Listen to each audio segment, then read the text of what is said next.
एक गांव में मिट्टी के बर्तन बनाने वाला एक व्यापारी लक्ष्मैया था। वही उसके परिवार का व्यापार था। मिट्टी से खाने के बर्तन, भगवान के लिए दिया, मटके, पानी पीने वाले बर्तन, पशुओं के लिए बर्तन, अलग प्रकार के भगवान के मूर्ति, खिलौने बनाते हुए वो जी रहा था।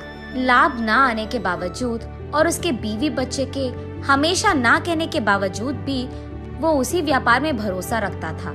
अलग प्रकार के मिट्टी के बर्तन बनाते हुए वो उसी काम में निमग्न हो जाता था। लेकिन समय बदल गया है। पहले की तरह कोई भी अब मिट्टी के बर्तन नहीं खरीद रहा है। इसी कारण कई साल से लक्ष्मैया को 1 रुपए का लाभ भी नहीं है, उल्टा पूरा नुकसान हो रहा है। इसी कारण वो यही हमेशा सोचता था कि काम में कुछ नया करना होगा और उसी सोच में पड़ जाता था।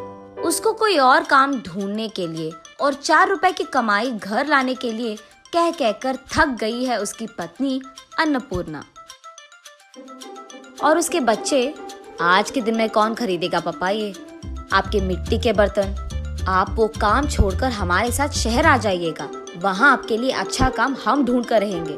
ऐसे भी बहुत बार बोलकर देख चुके हैं, फिर भी नहीं माने लक्ष्मैया। और इस कारण बच्चे लक्ष्मैया से कुछ कहना भी बंद कर दिए। एक दिन लक्ष्मैया धूप में काम कर कर के थक कर वही मौजूद मिट्टी के मटके में से पानी लेकर पी रहे होते हैं। हाँ, इस गर्मी के मौसम में ठंडे पानी के लिए मिट्टी के मटके रखते थे। अब न जाने क्या हो गया लोगों को। मिट्टी के मटकों को छोड़कर मिट्टी को खराब करने वाले फ्रिज और एसी से काम चला रहे हैं। और मुझे समझ में नहीं आता कि उनको मिट्टी के बर्तन से काम चलाने में क्या ही प्रॉब्लम है। ऐसे सोच में पड़ जाता है और अचानक उसे एक योजना सूझती है। तुरंत उसके बीवी के पास जाकर ऐसे कहता है, सुनो, मुझे एक अच्छा योजना सूझा है। क्या है वो? अगर हम मिट्टी से फ्रिज तैयार करें तो कैसे रहेगा? लगता है मिट्टी में काम कर करके आपका दिमाग भी मिट्टी का बन गया। अरे, ऐसे क्यों कह रही है? तो फिर ये कैसी बात हुई? मिट्टी से फ्रिज कौन बनाता है? पागल हो क्या तुम?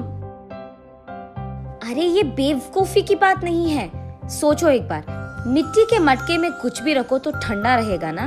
तो फिर अगर मिट्टी से हम फ्रिज बनाएंगे तो उसमें भी चीजें ठंडे ही रहेंगे ना। ए चलो आप यहाँ से, मेरी बात कब मानते हो वैसे भी। चलो जाओ तुम यहाँ से, जो करना है कर लो। ऐसे कहकर अन्नपूर्णा वहाँ से चली जाती है। अगले दिन लक्ष्मैया बहुत कोशिश करके एक छोटा सा मिट्टी का फ्रिज बनाता है। ऐसे ही कुछ फ्रिज तैयार करके उस गांव के बाजार में लेकर जाता है। वहाँ वो एक भीड़ को इकट्ठा करके, ये मिट्टी से बना हुआ गरीबों का फ्रिज है, इसमें पानी डालने से ये खूब चलता है। इसके अंदर रखे सारी चीजों को ठंडा रखता है।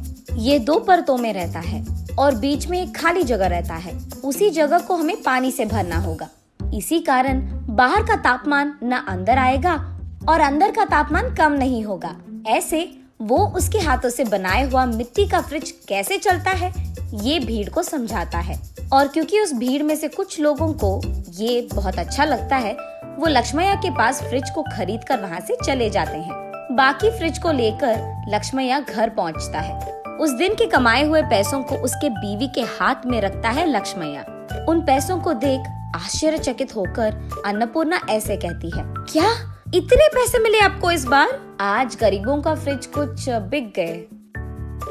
बाप रे, ये सच है क्या? इसका मतलब तुम्हारे मिट्टी के फ्रिज को खरीदने वाले लोग भी हैं। चलो अच्छा है, कुछ तो आया हाथ में। इतने दिनों में कुछ पैसे तो घर लाए तुम। ये कहकर वो वहाँ से चली जाती है। ऐसे लक्ष्मैया उसके बाद कुछ और मिट्टी के फ्रिज को बनाकर बाजार लेकर जाता है। कुछ दिन बाद सारे जिला में ये बात फैल जाती है कि लक्ष्मैया का गरीबों का फ्रिज बिजली के बिना ही चलती है।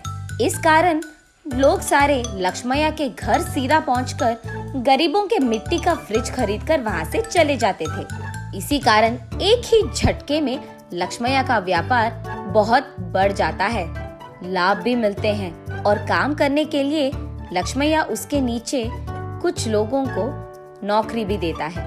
ये सब देख अन्नपूर्णा अपनी आंखों का भरोसा ही नहीं कर पा रही थी।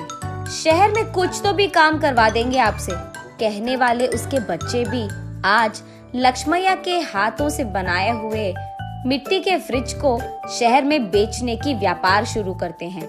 ऐसे लक्ष्मैया को उसके मेहनत का फल मिलता है, वो अमीर बनता है और खुश रहता है।